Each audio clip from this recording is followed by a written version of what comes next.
ناي تهكيت منفسن ناي لشلالتنات منفسن مسؤول ناي أبسح كان بدقاس منفسن تهكيت سلا زخنا أسون كلا زلو كاندي مغنيات حدا كم تقول شعب صلت أب كله صلت أب كله سلازاتو صلوت يا እግዚአብሔር አምላክ ካብሃካይን ሸለልተናን ዝኾነ መንፈስ ይሐልወኒ እለየለይ እንዳበልና ጸሎት ክንገብር ይግባ ካል እታ ሰዓት ክንገብራ እንዳተገበአና ንጽባሕ ዝብል ነገራት ሐሳባት ክመጸና እንከሎ ናይ መንፈስ ይዛርበና ከም ዘሎ ምፍላጥ ምልላይ ማለት እዩ ቅዱስ አቡነ እንጦንዮስ ርእሰ መነኮሳን ጀማሪ ምንኩስና እንታይ ይብሉ ነይሮም ናይ ትህኪትን ናይ ሸለልትነትን መንፈስ ክቃለሶም ክጅምር ከሎ እግዚአብሔር አምላክ ናይ ምልላይ መናፍስ ይጸጋሃበን ይብሉ ነይሮም ማለት ጋኔና ላልዮም እዚ ክስቶ ጋኔ ገለ ንምልላይ ደኮነስ ቅዱስ መንፈስ እዩ ርኩስ መንፈስ እዩ ይዓዩ ዘሎ ብድሕሪኡ ክሳብ መንፈሳዊ ዝበሃል ሰይጣን ከም ዘሎ ከላልዩ ጀሚሮም እቲ መንፈሳዊ ዝበሃል ሰይጣን እንታይ ኣብዚ ሰዓት መጽ ይጸልብ ለካ ማለት አተናይ ግዜ ጸሎት ሰዓታት ተዋሃባ ግዜ ደኮነስ ኣብዚ ሰዓተን ስገድ ብለካ እትትሰግዱኻ ኣብሲሕካ ከም ትሰግድ ኣብሲሕካ ከም ጸው ኣብሲሕካ ከም ጽሊ በሓንሳ ጀሚሩ ብድሕሪኡ ሰንሰለት ኣብ እግርኻ ኣሲሩ ፍንወካሙ ሲሒብኻ ጠባቢል ይወድቕካ እዚ ኣብ ገሊ ናይ ቅዱስ ክርስቶስ ሳምራ ክንረኽቦ ንኽእል ኢና ንሓደ ኣብ ዓለም ዝነበረ ናብ ሓደ ኣብ ስግዳን ኣብ ጾም ዝነበረ ሪኣቶም ነቲ ኣብ ጾም ጸሎ ስግዳን ዝነበረ ይስሕቆ ነይሩ ነቲ ኣብ ዓለም ዝነበርካ ክበክየሎ ይኣቶ ሰይጣን ከመይ ጌርካ ጋላበጠካ ለም ስለዛ ኣይተጋላበጠን ነዚ ትሪኦ ዘለኹ ዝጾም ጽሊ ዝሰግድ ዘሎ ኣነ ኣጀሚረዮ ብሓንሳእ ድማ ከም ዝጽሊ ከም ጾም ከም ሰግድ ገይርዮ በቃ ሓንሳእካ እህኪ የብሎ ተስፋ ከም ዝቆርጽ ገብሮ በቃ ኩሉ ባዕለይ ስለ ዘጀመርኮ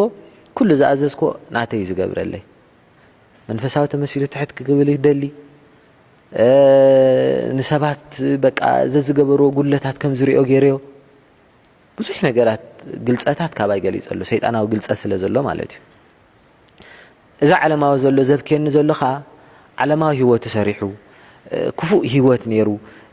ናይ ሓጢያት ህይወት ተጨማሊቑ ኣብ ዝሞት ህይወት ተጨማሊቑ ሓንቲ መዓልቲ ካህን ረኽብ እንተቢሉ ይጣዓስሞ ይፈርሐ ይኸይናሳሕ ግን ውስንካ ኣሎ በቃ ክናሳሒሉስ ውስን ኣሎ በቃ እዚኣ ተብከየንላ እዚ ብምሉእ ዘስራሕክዎ ነገር ትንስሕ ሓቢሉ ናብ ካህን ከይዱ እንተተናሳሒው በቃ ኩሉ ዝገበርኮ ስለ ዝፈሽለኒ የብከየንሎ ኢልዋ እቲ ግን እዚ ብምሉእ ባዕለይ ስለ ዘስርሖ ዘለኹ ኣውዲቐ ተስፋ ኣቑሪፀ ድማ ስለ ዝረግጾ በቃ ይሕጉሰኒ የስሕቐንሎ ኢልዋ ስለዚ ርኩስ መንፈስ እውን ኣብ ከምዚቲ መንፈሳዊ ዝበልናዮ ማለት እዩ ሜላታት እንዳገበረውን ይጻወት ከም ዝኾነ ክንፈልጥ ይግባእ ስለዚ እቲ ናይ ትህኪትን ናይ ሸለልትነትን መንፈስ ክመጽእ እንከሎ ሓደ እዚ ንጽባሕ ክገብሩ እየ ዝበሃል ነገር ስራሕ እግዚአብሔር አምላክ ዘይግበአና ስራሕ ንሕዞ ኣለና ጽባሕ እንታይ ከም ንኾነ ኣይንፈልጣን ኢና ብዛዕባ ጽባሕ ንኸይንጭነቕ እግዚአብሔር አምላክ ጽባሕሲ ብገዛእ ርእሳ በዓላ ከም ትጭነቕ ወንጌል ማቴዎስ ጽቡቕ ገይሩ ኣስፊሑ ነጊርና እዩ ማለት እዩ ጽባሕ ብገዛእ ርእሳ ትጭነቕ ካብ ኮነ ድማ ንሕና ብዛዕባ ጽባሕ እንታይ ዝሕስብ ነገር ኣለና ኣይንሕሰብ ኣይኮነን ግን ነቲ ጽባሕ ክገብሩ እየ ዝብል ነገራት ብሸለልትነትን ብሰንኪ ትህኪትና ክንገብሩ እንዳኸኣልና ነገር ግን ክነወግዶ መጀመርታታ ዝበልና ጸሎት ያ ካልኣይካ ውሳኔ መንፈሳዊ ህይወት ወይ ድማ ኣብ ዝኾነ ውሳኔ ክህልወና ክኽእል ኣለዎ ሕጂ ክገብራ እግዚአብሔር አምላክ ክኽእለኒ ትህከኒ ዘላ መንፈስ በቃ ለየለ እግዚአብሔር ክገብራ ኢልና እግዚአብሔር ደጊፍና እንተጌርና ንሓልፋ ኢና እንድሕር ንጽባሕ ንኽስታይ ኢልና ግን ክትኮነልና ኣይትኽእልን እያ ትፈርስ ቦጌራ ንወድቕ ክኾነልና ኣይክእልን ወላ ኣብቲ ጽባሕ እውን ጽባሕ ስለክንብል ንኽእል ዘይክኾነልና ክእል ንጣዓስ ኣብቲ ጽባሕ ዝገበርናዮ እውን ብናይ እግዚአብሔር አምላክ ፍቓድ ወይ ድማ ንእግዚአብሔር ክሓተትና እውን ብገዛእ ፍቓድና ንጽባሕ ኢልና ወሲድና ስለ ዝገበርናዮ ዘይክንዕወተለውን ንኽእል ኢና ማለት እዩ